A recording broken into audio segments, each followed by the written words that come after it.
네, 오석준 대법관 후보자가 과거 중학생이던 장남을 불법으로 조기 유학 보낸 정황이 있는 것으로 확인됐습니다.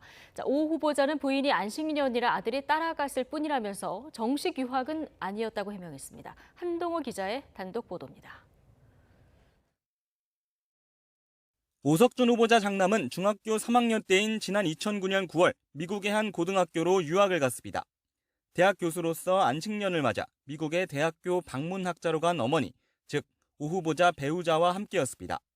장남은 이듬해 6월까지 미국에서 학교를 다닌 뒤 같은 해 8월 국내 중학교로 돌아왔습니다. YTN 취재 결과 이 조기 유학에 불법 소지가 있던 것으로 파악됐습니다.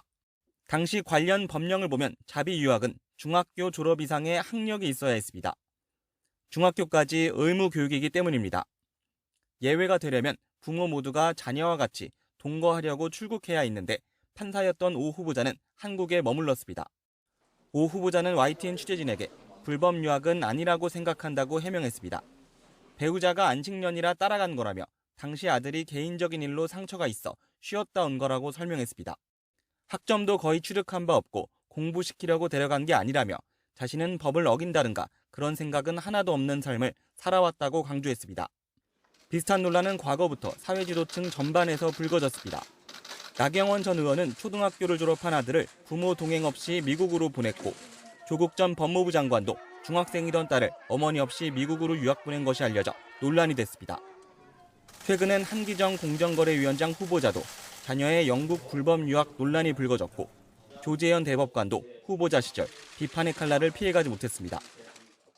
모범을 보여야 되는데 법을 지키지 않고 자신의 자식만 소중하다고 생각하는 이런 행태는 저는 굉장히 문제가 있다.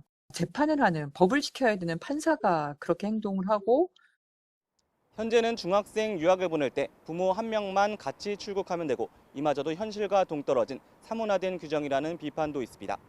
하지만 법 자체에 대한 논란을 떠나 무엇보다 법을 지켜야 할 대법관 후보자가 자식에겐 다른 잣대를 적용한다는 건 누군가에겐 씁쓸함과 박탈감을 안겨주는 일입니다. YTN 한동우입니다.